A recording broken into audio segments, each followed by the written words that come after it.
not no. Okay, guys. Not take We're two. back. We're back with another installment of the Hiring Lens. As we say, the last Friday of the month, we're here again. Plenty of banter, plenty of laughs, and some really great topics. And this week is no different. So why don't we get intros out of the way? Christine, ladies first. All right. Hello, everybody. Happy Friday. I'm Christine Trippi, the founder of The Wise Pineapple and author of Yes is the Answer. And I am so excited to be here to talk about this juicy topic.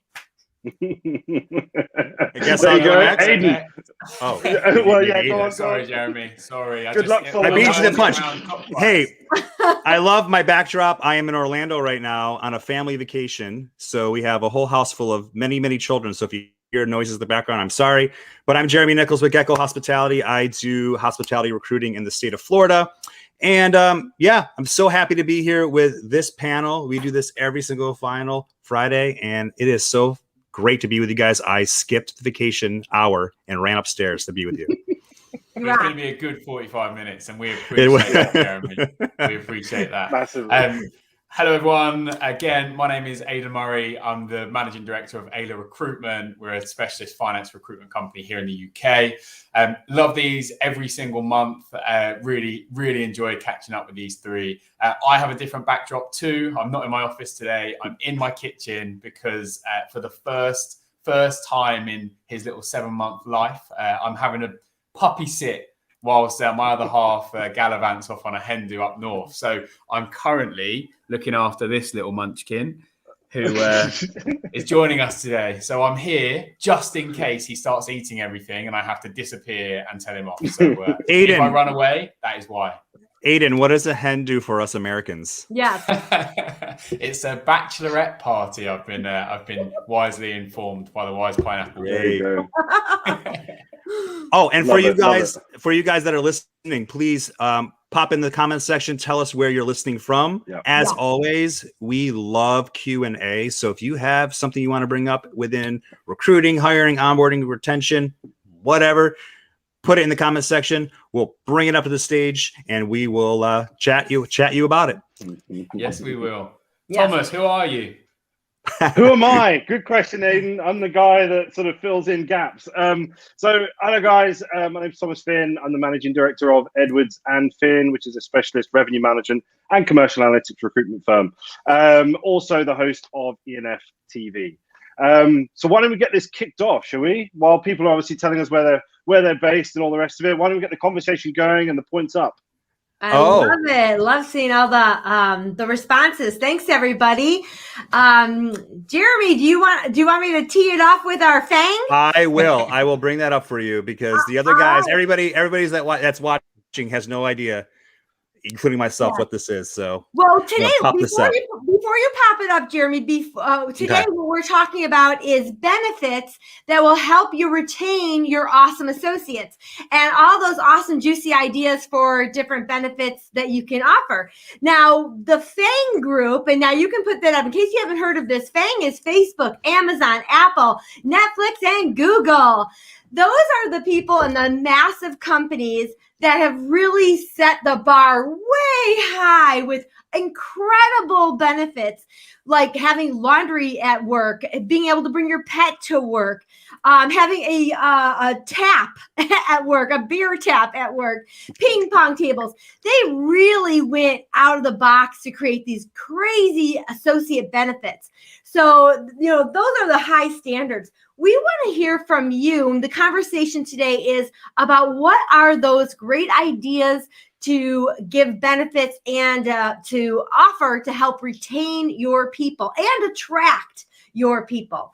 So let's open the dialogue about I'm going to bring it up. I'm going to bring the banner up. Let's go. Bring it up. Retention ideas, outside the box, perks and benefits to retain talent. So we all know, first thing operators are thinking about is what's it going to cost me, right? How much a benefit's going to cost me? What's a raise in salary going to cost me? Cutting hours, what's that going to cost me? But there are things that we can do as employers and hiring leaders or hotels, restaurants that you can do that are free. So that said, Thomas, And again, everybody that's listening, if you know anything or you've heard of anything, throw it in the comments section. I'd love to hear it. We're just going to kind of shoot from the hip and tell you what we've seen. And none of us on the show have even discussed this. So I want to hear from Thomas, maybe some ideas and some things that he's seen. Yeah. I mean, in terms of some of the stuff that I've seen personally, I'm actually working. Hey, Aidan's back. There he is. It's not a virtual if you don't have technical problems, right? No, exactly that. No, so I think in terms of things that I've seen firsthand, I mean, I'm working with a client right now that is massively focused on the environment, but all sort of the working environment, I mean, but also the people within it and how they're engaging with that environment. So they basically looked at a workspace that had a fully functioning bar within it. So it's actually got not just a beer tap, it's got the whole shebang. It's got the pool tables, it's got the ping pong tables, it's got this whole sort of really cool vibe about it. I think that's the sort of the route they're going down. Now, that is not sort of something that I think is exclusively for the younger market either. I think anybody at the end of the working week, I mean, Aidan and I, with our last company, because we used to work together, at the end of the week on a Friday, at the end of the month or something, all of us used to go out for a drink, and it was brilliant. You know, it was a way for all of us to get together at the end of the week, not talk about work, but just let go. And the fact that that was inside the office, something that everybody knew was, you know, there and available.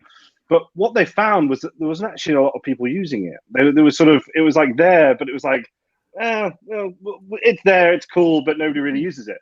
And what they've tried to do is really enforce that. So what they've done is they've started ping pong competitions. And as a result, because the ping pong tables are in the same room, they're naturally going to the bar, grabbing a drink, people are watching. And all of a sudden there's this culture of, oh, it's ping pong competition time. Who's playing this week? And there's a board and all this sort of stuff. So I think it goes a little bit deeper rather than just providing sort of an exciting facility, actually how to get the people to engage with that exciting facility and then move it forward. So that's something that I've seen right now that I think it's actually the concept behind it that's actually made it work rather than the thing itself, if that makes sense. Yeah. Hey, go ahead. I want to bring something up.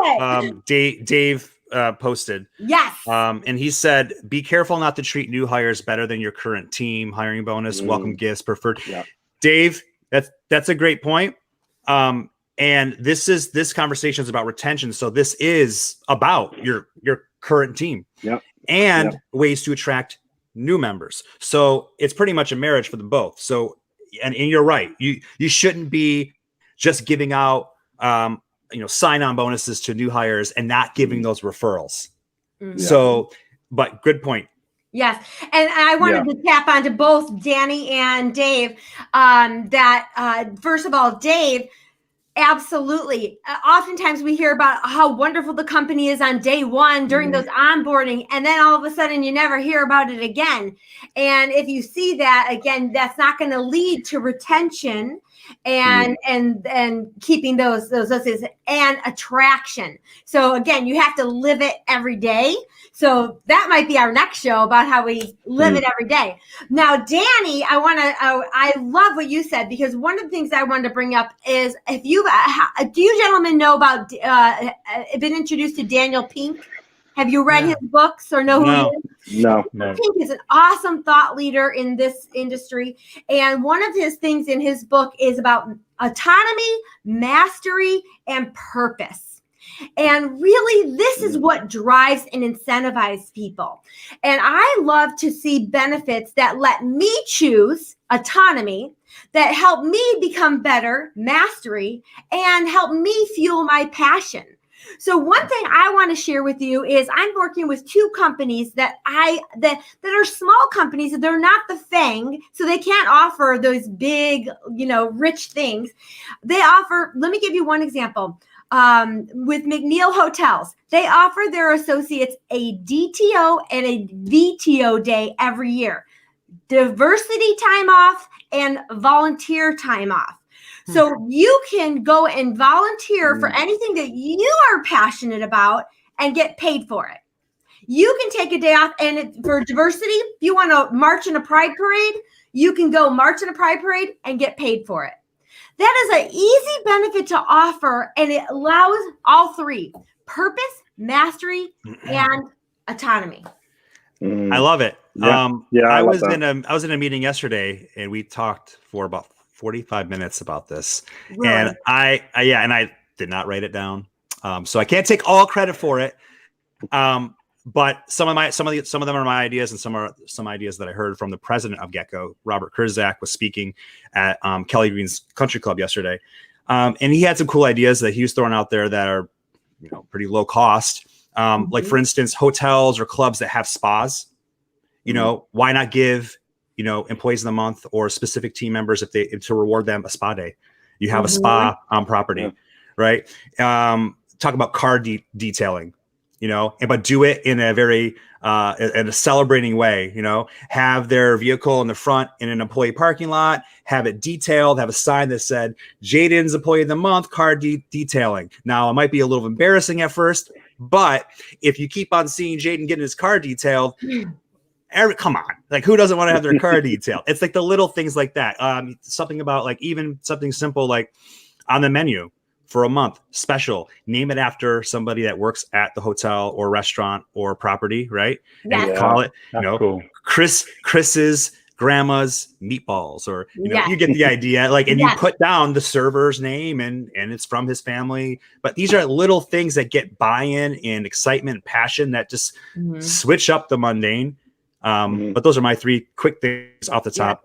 And think about how valued you feel if you're getting featured in the menu, or you're being placed on Facebook as the Associate of the Month, or things like that. I love that. 100%. Just small little things that actually people really appreciate, and they go a long way. Like, I remember introducing Employee of the Month at our old place, Tom, right? Like, we never had it. We never had Employee of the Month. Like, I guess we were a startup, so, like, I guess it was probably my responsibility to think of that and to sort it all out. But we just did, like, Employee of the Month every month, and that person would get recognized, framed, up on the wall. They get a little trophy, but then also they get an extra hour to take whenever they want. I think on a Friday, it started Friday, and then it ended up being just whenever you want to go, you know what, I fancy finishing an hour early today. You just go, right, I'm Employee of the Month, I'm taking it. And people appreciate small little things like that.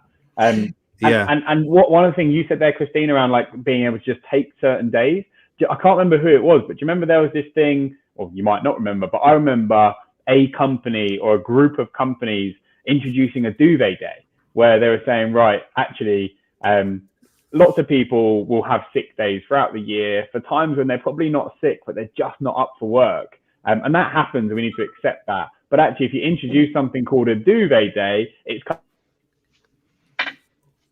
Hey, Aidan froze. That looks great. And what was he saying? What was the word he's saying? I'm gonna let him sign back in. Hey, so someone just texted me, Christine, about you. They said that they love your pineapple logo. Oh, yay! Thank you. Tell her I like her pineapple logo. So there you go. Thank you. So for Danny, I just wanted to say, he gave the advice of giving flexibility to my staff to change their work schedule. They're paid 40 hours a week, so decide when they work, and they've evaluated the results, not time. I love that so much. And again, that is autonomy, that's mastery, that's purpose, that's letting them make the most of their life. I love that so much, Danny. That's great. And Danny has another one here. In hotels, perks need to be more than dry cleaning. I'm with you, Danny. Although I'm not lying, I love my dry cleaning benefit. That was I need it. Look at this shirt. I need some dry cleaning. Come on.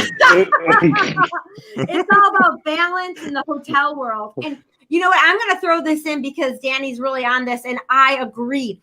Here's one way I feel like small management companies or large whatever it is, we are so caught up in operations. We're not able to take our PTO. We're not able to take the benefits that we get. If you set up your operation, and I learned this by asking people from Canada, because they offer such incredible maternity leave. I'm like, how do you just let somebody go for 9 months so they can be on maternity leave? How do you run your operation? They're like, that creates more jobs. We have all these people on our staff so that when one goes, they fill in, et cetera. I'm like, okay. So that made me think about how we can do it better here. If we just had let's just call it a task force team that was there for you, for when you go on PTO, for when you take maternity leave, when you take paternity leave. I've heard about this new benefit, paternity leave. When you get a new pet, you can take some time off to indoctrinate your pet to their new Oh, I love that one. Honestly, you need it. You need it. Let me tell you that. So Danny, I would take it. That is a great way to be able to actually offer the benefit, and then really people can take it. Because a lot of times in hotels, I've gotten benefits and I've never been able to use any of them. So really, the backup of that is what do we have in place to make sure you can use your benefits? Yeah. Aidan's throwing stuff on the private chat. Okay. Oh, Aidan, I'm throwing things in because I'm like, she's like, if you freeze, Aidan, we'll just boot you out. Don't worry about it. Yeah. So,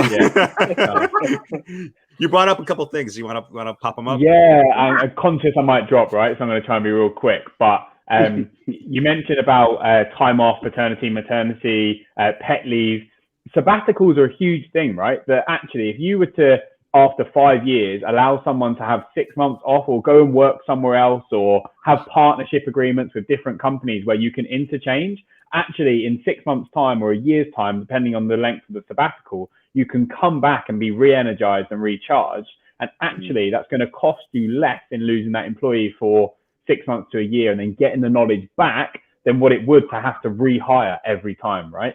So sabbaticals are a huge thing. That I've never even heard of a company ever doing that, not even the FANG companies. And that is amazing. Yeah, I know I just did it, but there you go. There you go. British Airways did it. There you British go. Airways did it here in the UK. I think they got to like anyone that had reached 8 years or something. They said, you can go and work somewhere else for a year, do whatever you want, and your job is yours in a year's time. Just come back and take it and continue as work. Imagine the trust and the loyalty that would bring to be able to, again, have the autonomy, the mastery, the purpose of that option. Yeah, because sometimes you feel like you need a new change, right? You might feel burnt out. You feel like it's all the same and you just need to experience something else. Look, by all means, you might not go back after that sabbatical. You might end up just staying away and going somewhere else. But the option is there to come back. And a lot of people will take you up on that. We have to be talking about this. And I'm really excited that us four can use our platforms to push this conversation. And I know we're not the only ones. I'm not going to, obviously we're not, but it needs to be happening a lot more because these frontline workers, especially, I know managers too, but the frontline workers, I made a post this morning and it got legs after like a minute. I was at Panera getting a coffee and there was one cashier with a line out the door. And this young lady was so patient. And I was just watching her, like I felt so bad for her, and she was so like just handle it so well. And I just had to like look her in the eyes. I wasn't like a quick thank you and walk away. Like I was like, you did such a great job. I could see the line. You did fantastic. Thank you so much. And and she was like, oh, thank you. Her lit up, right? It's like those little things. Like these workers need to hear it, and all these conversations, these ideas that we're using. This has to happen, and we really have to push it. Not just 1, 2, 3 things. We have to just give a lot to our team members. So and put things in place that they can actually use them. Yeah, and a lot of these aren't that hard, and it goes back to, and I'll this is a whole other conversation maybe next week, but the need for onboarding, training, and HR managers now. Yes. Like, how are you going to implement this stuff? Because operators are busy running operations and diving in departments. So we really need to start focus on bringing back some support, because all these things are full cycle. I really believe it with the bottom of my soul. I sat in these meetings with HR for years on the corporate side, and they need to have their coordinators back and their managers back, and they need that support. But we're at 20 minutes, and I know we have a really juicy taboo topic. Just before that, I You wanna think bring it somebody's actually brought something up. Let me do it. Let Really me go look. interesting. Okay, let's do it. Which really one? interesting with regards to mental health. Is it? And again, forgive me here, but Was it Vernita? Vernita? Okay.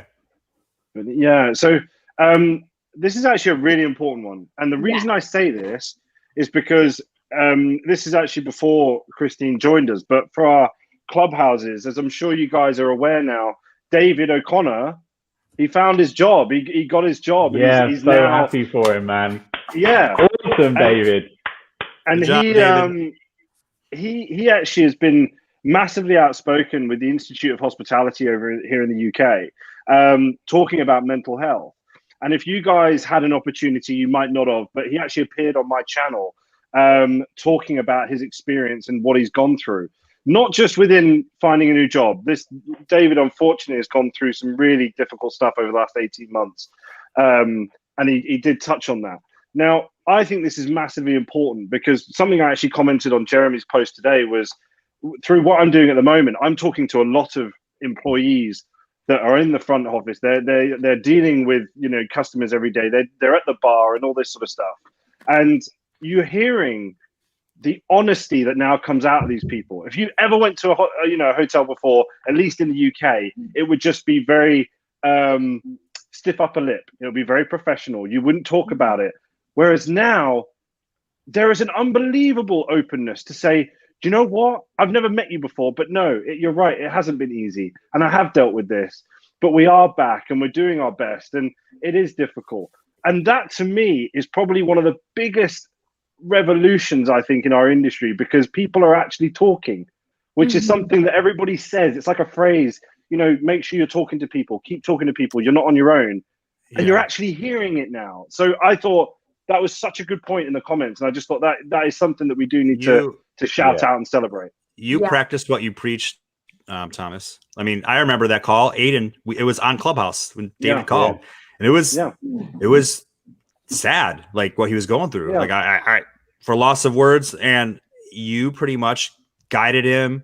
We all listened to him on the show, and he came back a few times. We watched it happen, and huge kudos. I love seeing how much love his post is getting. I mean, that thing is talk about getting legs. That thing is like in hundreds and hundreds of likes, and he's getting kudos from everybody. And he toughed it up. And you know what made him special?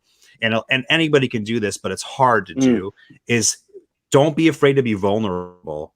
And he wasn't. And he was vulnerable, but professional. He was never complaining. He wasn't negative ever. No. He just put it out there, was honest and open, and God bless him, man. He got a job. He's excited. So good kudos. Yeah. And I just think the fact that people are really talking now and they're opening up and they're really saying what's actually going on, I think is massively important and a huge tick in the box for the people in our industry, because I think for too long they would have felt like they couldn't actually say it, or they didn't feel that their GM would like them talking like that. But it was amazing, and I said, look, I thank you so much for being so honest, and it's fantastic to hear that you're so happy to be back to work. That was what was a big deal for me. So that was just, I just saw it in the comments and I just thought that's such a good point. So anyway, we have other ones coming up. I'm throwing up. Yeah, especially after the last 18 months we've seen live on Facebook and on the internet, associates being abused and having breakdowns. And if you've seen that one, the one Kyle showed, with a front desk agent, that was brutal. That was brutal. Heartbreaking. So it is so important that we're talking, that we're offering benefits to not get to that extent, okay, where the job is stressing you out that much. And what benefits are there, like teledoc services or therapy doc services, things like that. I love that. I want to also address, there's two, it just says LinkedIn user. So whoever you are. I want to go back. Here we go. This one right here. Well, both of them actually. I want to just touch on. Hey, this is David. LinkedIn user is David. Okay, David. Awesome. David, there you go. Thanks Christine, real quick. Congratulations. Christine, Bruce said that he loves your dress. I just want to keep on giving you compliments today. Oh, You're getting everybody's virtually flirting with you today. So I was gonna say, kind of wow. jealous. Kind of jealous. This little mama loves to flirt. So. Okay, so for David, I believe is our LinkedIn user, getting ghosted by your employer. We did talk about this last time too, but also another great thing to make sure that you're doing, because it starts in the beginning, okay? And even if you had a generic video that you sent everybody who applied, and maybe it's a thanks but no thanks, but you send them this video, so at least they get something, and you're not putting in all this extra work. It's already teed up and ready to go. How nice would that be? So I love that, David. And then the next one from our LinkedIn user, I believe, David, the best thing a boss ever did for our team was, as soon as he got settled in, he went and walked the halls and said hello to everybody. This means more than you know. And sometimes you don't even realize that's really nice until it's missing. And one thing I want to share with you, I did a whole month of podcasts with all kinds of leaders. And one of them was with Charles Ryan Minton. And he wrote a book called Thanks for Coming In Today. And it's all about that. So if you want, you can get the soundbite from watching the podcast or the YouTube, or get his book. But Charles Ryan Minton really talked about that. So David, if you dig that, you're going to dig him. Love that. Love it. Yeah. Look at this topic, and we probably could still go on. Do you guys want to stick here? Because the other one, that's a can of worms. I mean, we could do next month. We could do that one next time. You sure? Because I'll pop it up. We can keep going on this. I've got more. Okay. All right. Okay. Because I can pop it up. Yes, and I gotta say, I'm easy. To Bruce again. Thank you for flirting. I love that flirt. You mentioned, Christine, about walking, the property. And I've been hearing, this is nothing new, but I don't think it happens enough, and it's super easy, is like the lunch or the brunch with the GM. You guys heard about that, right? Yeah. And you bring in the new hires, and instead of having a big group, I think they should be more consolidated. I know GMs are busy. Don't kill me, GMs, but it means a lot. Just to have that connection with them, know them by name, look in their eyes, talk to them. If you have a huge resort property, I get it. You can't do it with everybody, okay? But generally speaking, most team members should have the opportunity to sit down and have a lunch, a brunch, a breakfast, coffee, something with the general manager, and the general manager to give them that time. I used to every month have Java with the GM, and that would be I would invite a few people from each department, and it would be all about them, and it would be super fun. And so that was just an idea from me. And one other thing is, everybody stresses. Even if you are the top performer in your building, everyone stresses about performance reviews. So I always had performance parties. And I would have balloons, and we would have snacks and all of that. And I always teed it up because it's really stressful. Even if you know that it's going to be a positive experience, it can be very stressful. So teeing that up as a really great experience and fun can be great. May I ask you a question, Christine? Oh, yeah. Hey, sorry, Thomas, please let me ask you this, because I just came to my mind when I listened to you, because I obviously, you were never my GM, and I've worked with plenty of GMs. You're what I would call, like, in sports, at least in the States, I don't know about in the UK, they call a player's coach. You guys know what that is? You know what that is? So I imagine so, yeah. So like in hockey, I'll bring up hockey because obviously I watch too much of it. The notoriously coaches for decades were like your stereotypical screaming. They led by fear. Oh. If you did something on the ice, they'd slam the locker room. They'd call you out on the media. They'd call you out in the dressing room. That doesn't cut it anymore. So now they have this term, at least in hockey, I'm sure in other sports, called players coach. And the Lightning, John Cooper is notorious for being a player's coach. He whispers in their ear, never calls them out on the media. When he's mad, when he gets angry, they notice and they want to make him happy because they don't want him to be upset. Not, like they'll run through a wall for him. And my guess, Christine, is when you ran your property and you shared that empathy and you probably never screamed at people, if you got mad, which I know you did, they notice. Even if it was just you with a straight face, you don't even have to yell. You probably walked the floor and they saw you walking through, click, click, click, click, click, straight face. They're like, uh-oh, what happened? Am I right? Yeah, you're solid right. Now, have any of you watched Ted Lasso? Yes. Okay. No. When I'm watching it with my husband, if you're not watching He's a player's Ted Lasso, coach. goddamn Damali, man, get on the Apple TV and watch Ted Lasso. He's a player's coach. He's a player's coach. Yeah. But it's so funny because I'm watching it, and the first thing I thought about watching something with sports, I'm just like, ugh. Then I watched, I'm like, and I said, Bunny, my husband's Bunny. I said, this is exactly what I did. I said, this is what I do. Everybody underestimates me because I've got this personality. And then I come in and I love people, and then they want to work for you, and then you win all the awards. That's what it's about. Yeah. Well, Okay, I was going to say, Christine Lasso. Christine Lasso. Christine Lasso. Thomas, what do you want to bring up before I rudely interrupted you? No, I was just going to say to Aidan, I can't imagine our old performance reviews in our last business being a party. You know what I mean? In recruitment, when you get your performance review round, it's like if you haven't absolutely smashed it, you're crapping yourself. You know? I think any recruiter, when a performance review comes around and your KPIs aren't where they need to be, It's all numbers. I never knew how that felt, to be honest. Oh, very well. Well, that's so funny. Well, I love what Danny said too, that I don't have my air horn ready, Aidan, on that one. Danny talks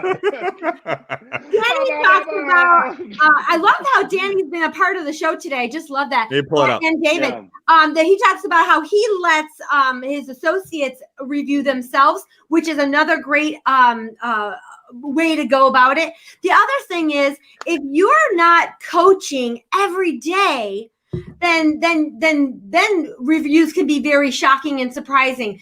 Your associate should never hear something new at a performance evaluation, a performance party. It should always be this ongoing coaching and building and creating. And there should never be a new thing that they're hearing. Like, oh, you thought I did it this, oh, I'm not performing. That should be a daily conversation if need be. Yeah.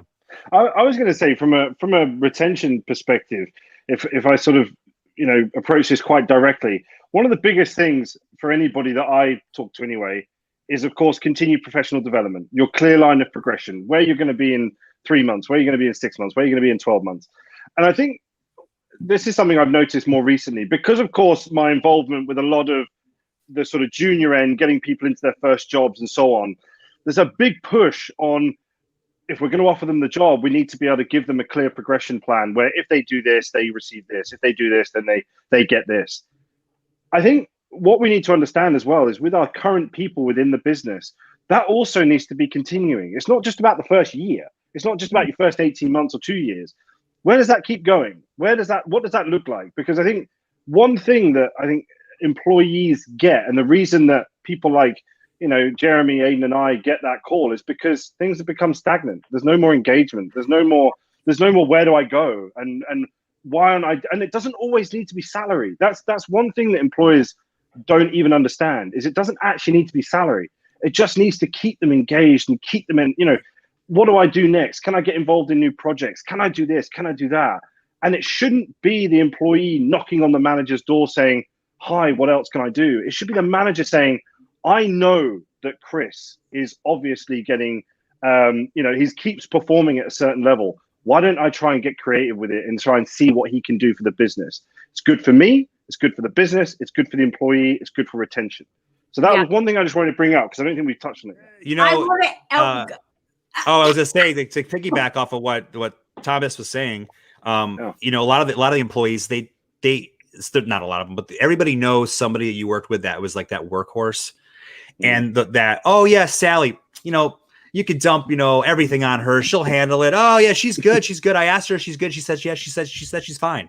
You have to dig deeper because there's a lot of Sallys out there that are doing it because they are hard workers and they are fantastic employees, but they have a little bit of maybe, they're reluctant to tell you because they think maybe you'll think that they're not good anymore.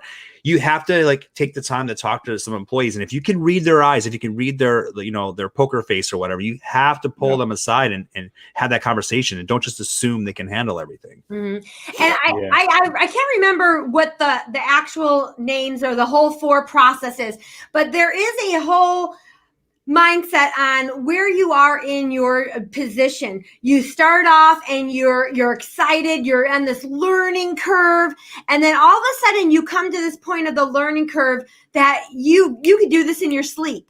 This is the time when you start hitting snooze because you're not excited to get up anymore because you're not learning and growing. That was me. People, yeah, and this is what people start calling you guys because they need they don't know why, they just know that their heart's not pounding anymore.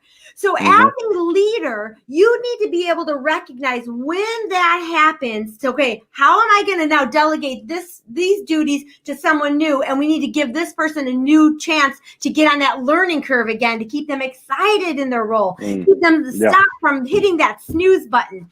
That is a great clue for you. If you are starting to hit the snooze button in your life, that means you're not excited to go into work or you're not excited for what you're about to do.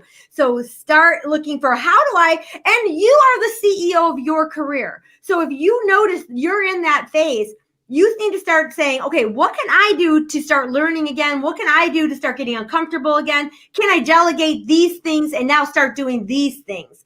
That's very important to know. It's a street. Don't just wait for your manager. 4 of us in this room, I guarantee you we all did it.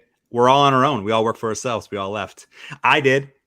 I felt that's exactly why I left. Nothing to do with the company. I was a director of recruiting. I had it made. It was great. I was just on a hamster wheel. It's the same old stuff. And I did not feel challenged anymore. And I didn't have that conversation. And guess what? I rolled the dice and I went on my own. I'm willing to guess at least one of you three or all of you guys felt the same. 100%. Yeah, absolutely. So, to a certain degree, 100. Like there was an element of that in it, a big element. So fully agree.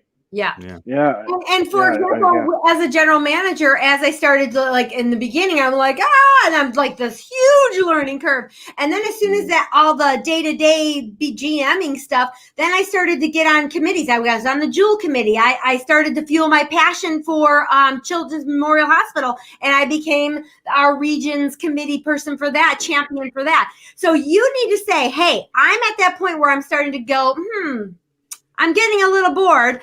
And what can you do to continue to create autonomy, fuel your passion, and learn your mastery and learn more? I have another idea that I didn't bring up, and I think it's brilliant. And that's why I'm going to have to force feed it in because I wasn't going to, but this one is one that's huge. It's cheap and it can help the property and restaurant. I guarantee you it will freaking work. Love it. So social media, all of us here, obviously, we're all like maniacs on it, is crucial to recruiting and your guest experience and your overall business, period. You can't escape it. It's there. There's plenty of platforms, and guess what? They're free. But operators, GMs, directors, they don't have the time to write content, and they're probably overwhelmed. They don't know how to use it, and most of them just suck at it. Let's just sorry, pardon my French, they're horrible. But there's somebody at your restaurant, at your hotel, at your resort, at your club, somebody at the front desk, a server, somebody. And Aidan and Thomas probably heard you do this on Clubhouse a few times, but I don't think I've done it live. Find your cheerleader, somebody who knows the platform, preferably TikTok, YouTube, Facebook, Twitter, Instagram. Those are the main guys. I would probably do all 5. You get somebody, slap a little title on them, social media coordinator, social media manager, whatever. Give them a couple hours a week to curate content. Then, of course, don't let them just chuck it out there. Just make sure you oversee it and then approve it, and then make sure it's every other day, every day if you can, every other day, because that's evergreen. That's going to grow your business. That's going to grow your applicants. That's going to help that person be excited about going to work every day, and it's kind of a reward to them to get them off the front desk or pull them from being a server. It's so important. I've said this a bunch of times, but again, I just wanted to bring it up. That's a free thing you can do, and it's overall, it'll help so much. I mean, it's a win-win. Yeah, I couldn't agree more. And that's one of the biggest confusions actually for hotels, is that every time you ask them about their social media feeds, every time you ask them about their platforms, don't get me wrong, the large corporates, they will always have a solid infrastructure in place. But your regional and provincial properties, they will always say that they usually give the phone over to a bar manager, or they'll give it to one of the front desk people and they'll take a photo of the bar today, or they'll go take a picture of a plate of food in the kitchen and they'll just slap it onto social media. And we all know to a certain extent, your social media page is your online presence. It is the thing that people will see. It is the thing that people click on. And if your social media platform and vision is not in the right place, you've already lost. And if you've got somebody and you're engaging with them and you're getting them all passionate about where you're at in terms of business and saying, you can own this, you can literally own this, and you drive it forward and we'll work together, how empowered does that person then feel? They suddenly think, wow, I'm a big part of this. I'm going to have a big influence on this. You're immediately engaging with them and then immediately tapping into that passion. And they don't even have to love your business, but they'll then grow to, because that will be their focus. Trust them too, because I think in hoteliers and not really on the restaurant side as much, but definitely in hotels, we know they have that image, suit, tie, professional, and if their social media is so boring, trust the youth, shake it up. Even me, like when I first started doing social media, I hid behind the tie. Now I'm throwing t-shirts on. I have a picture of me DJing 2 weeks ago because it's authentic. Yes.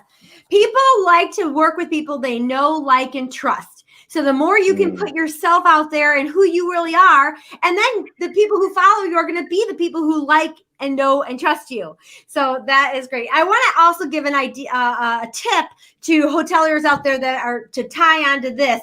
Usually when I see hotel social media, it's about what the hotel's doing, what we're doing, and you want to be thinking when you're talking in social media about your viewer. It's not about you, it's about your viewer. So if you could give hotel tips or things that they can learn for, always be thinking, how can I serve my viewer?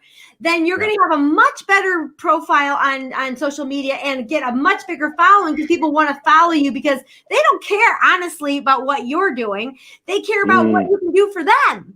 It's give, ask. I had someone at the conference yesterday walk up to me after our presentation. He said, because I was talking about social media, he goes, well, I want to do some recruiting. What should I do? Like, I want to post some jobs on, Instagram. And I go, okay, be careful. No one gives a bleep about what you need. Okay. My most important piece of advice is give, maybe even more give, then ask. You can't just keep on saying me. I need. Look at me, look at me. Give. Yes. And I also just have to jump in because I love it when our participants message us. And Marty had great our previous conversation, a great tip about for hoteliers, our associate discount of staying in hotels. I agree with you, Marty. I can't tell you how many times I've asked an associate, where's the best place you've used your associate discount? And so many times I hear, I've never used it. So really making the benefits we have and providing opportunities, so they can actually use it, and pushing that.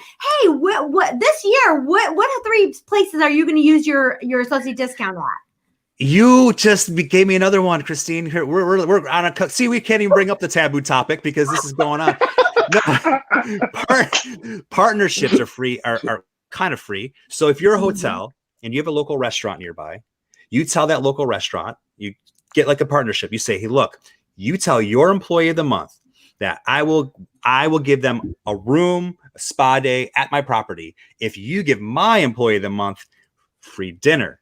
Then in exchange, you work these relationships where it's like, yeah, it's a free dinner, yeah, it's a free room, but come on. Overall, it's not really that much hit in your pocket.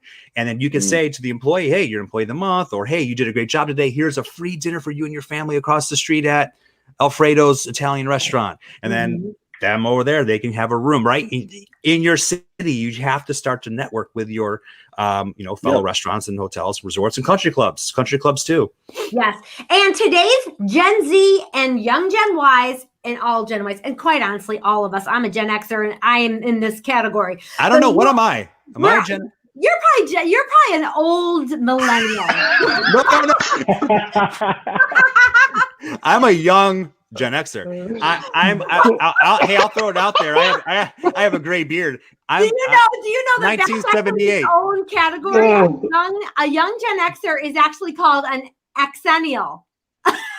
Oh my God. I feel like the Gen Xers are like the forgotten one. Now, everybody talks about boomers and they talk about millennials. It's like we're over here like, well, we're today's boomer. Yeah. Except for Aidan. But what I was going to say though is the Gen Z and the Gen Xers, they're all about experience. So, when you're thinking about, they don't care about stuff like Gen Xers did. They want experience, and I want experience too. If you can provide experiences, like if I gave you a bonus, you'd probably never spend it on an overnight stay in a spa treatment. You'd put it to your mortgage. You'd put it to the bills. But if I can give people experiences where they have memories to last for a lifetime, that's amazing. So I love that. I want to ask Aidan something because you're outside the industry. You do work with hospitality, but you're in finance. And I'm going to be stereotypical right here. So here we go. I just like, it feels like we over here, we're talking about spas and resorts and clubs and all these things that are at our fingertips. And in the finance world and other industries, they don't have that. So for anybody that's listening, like what are some things that you can do if you are in an office setting or you are maybe a remote person in your industry? Like what have you heard? Because it doesn't sound as easy as we have it. Yeah, especially for remote. So I will try and answer and hope that my internet doesn't cut me out. So if it does, don't ask me a question again, and I'll be back next month better. So the good thing with finance is that every company needs it, right? Every hotel has a finance team. Every industry has, or every company has a finance team. So actually, it's so diverse. So the benefits are equally as good. It's just that they're obviously in an office setting. So like some of the ones that are, so I wrote down a few, right? So actually I'm going to advertise a job after this, and it's actually with a spa company, funny enough. They've got multiple resorts here in the UK, and that's just a finance job. But actually everyone that joins, after they pass probation, they get a free spa day for them and somebody else, like straight away, obviously, as you'd expect. And then throughout the year, they win awards to then obviously have treatments and stuff. So that's just a straightforward, similar thing to what you all have, right? Are you with me? Is my internet okay? Yeah. So you got about 20 seconds. No. It's freezing. It's endless. It is endless. There's another company I work with. They're the UK's leading distributor of premium wine and port. So they're owned by some very wealthy families, Spanish, Argentinian families, and they give everyone a wine allowance. So they give everyone a £300 wine allowance, and all they have to pay is the tax on that. So basically they pay £60 for £300 worth of wine, which then they give as like presents at Christmas and Mother's Day and birthdays. Like, how cool is that? Aidan, when you're talking pounds, I'm thinking they're giving him like, because we have dollars over here, so I'm thinking they're giving him like, all right, here's all your wine. I know. I was thinking that. Christine's like, chug a lug. Chug a lug. Fall-offs I'm going to have. Everybody's hungover. They're driving in with like a big truck with full of wine. There's another company, right? Another company, kitchen manufacturer that I do a lot of work with. And again, they're the UK's leading. But one of the cool things they do is each year they have a go-karting competition. They're a national business, thousands of employees, and they do district, regional, and then national competitions go-karting. But the final, they fly everyone out to Barcelona and they do the final go-karting competition out there. Wow. How cool I know obviously that costs a lot of money, right? So like the things that I'm saying are expensive, but it's still just cool. They don't have to do that. Right. But yeah, they do things like that, and they're now recognized as the Times. They're a Times top 25 best big company to work for in the UK, because they just do little cool things on top of big things that show that they care. That is awesome. I think ultimately. Oh yeah, go on. Oh no, go ahead. Go on. I was going to say ultimately, whether you're a massive business, small business, whatever, it's just about getting creative. It's just about understanding what gets your people engaged. And that can come from something so small, but it's just getting that creative head on your shoulders and just saying to yourself, what can I do? What can I do with what I've got to make the experience that little bit better? Yes. And that's it. And I want to share a tip for everybody out there. When I onboard people, I have a Who Am I page that I have every associate fill out. Who inspires them, what's their favorite indulgence, how they like to spend their birthday, what is a secret talent they have, things like that. And I have this form. If anybody would like it, you can message me on LinkedIn and I will get it to you. And so I use it in many, many different ways, but this just came up the other day where somebody who had their Who Am I, and what we were I was helping consult the hotel, and they were redoing their beds, and they looked through and they said, I saw that this associate loves gardening. It's their secret talent. We're gonna pull her in and ask if, what's her tips? Would she like to be a part of it? Would you like to run the project? And again, when you can help utilize the talents of all your unique individual people and help fuel their passion, how amazing is that? The other thing I've used it for is every birthday, I'd make a Who Am I basket for them with their favorite store, their favorite treat, their favorite drink, their favorite candy. There's so many ways you can use it. So if that's something that helps you, and again, in hotels, we don't have big budgets, but that meant a lot to people. Aidan brought up a survey. Was this yours, Aidan? Oh, let's see. Yeah. So it was there was I don't know how many people were in it, but ultimately there was a big survey actually that asked people what they wanted or why what would stop them basically being in the job market this year. And 70% of people literally just said, I just want development and recognition for what I do. And only 30% of people wanted a raise, which I think is quite surprising. Like when you think about it, you think, oh, everyone just wants a pay rise. But they don't. They want to be recognized. They want to be rewarded. They want to be loved. And then the big thing on top of that is that if they're not recognized and they're not rewarded and they don't feel that they're getting the development they need, they become disengaged. And disengaged employees are 60% more likely to make mistakes than engaged employees. And then when you start hitting dues. Yeah. So it just makes you think, right? Like focus on your employees and their retention. That's when you become a headhunter. Yeah. And the number one reason people leave a job is because of not feeling not valued and recognized, not being recognized. Now, here's the thing. When people are searching for a job, usually one of the biggest attraction is pay benefit type of thing. Okay. But people leave a job because they're not feeling valued and recognized. I could pay you $10 more an hour, or $10,000 more a year. And if you're still not feeling recognized and valued, it's still not going to keep you there. It's not, people leave because of recognition. They might join you because of pay. See how one banner lasted 52 minutes, 50 seconds. I know. We do this every time. That is why I will not bring up the taboo topic. Because that thing. Next time. That one. Woo boy. I just want everybody to be curious that's listening, because only us four know what that is. And that is going to be a whammy. Well, they'll have to come back next month then. Awesome. That's it. Hey, so we are well over the half an hour mark. You guys want to do your outros? Yeah. And I know, Christine, I'd like you to use your microphone for a minute, because I know you want to maybe bring something up. It's up to you. I am. Do you want me to go last first? What do you want to? No, let's end on Christine. Okay. Yeah, I think that's probably a good idea. Aidan, do you want to go ahead? Yeah, sure. So I really enjoyed this. I do enjoy it every single time. So thank you, the three of you again, for a great hour. First of all, really sorry that my internet has been an absolute nightmare this afternoon. So it happens. So it is what it is. But I'm sorry I couldn't engage as much as I normally do. Don't watch the replay. Don't watch the replay, because we were cussing you out the whole time. I swear. When you hung up, we were like going to town on you. So I'm actually really disappointed that I don't know what the thing is. Christine was talking about something. I missed it, so you'll have to tell me after. Don't watch the replay. No. Right, I'm Aidan Murray. I'm the owner of Ayla Recruitment. Thank you all for joining us again. I look forward to seeing you all next month. If you wanted to ask me anything, connect with me, you'll find me on LinkedIn.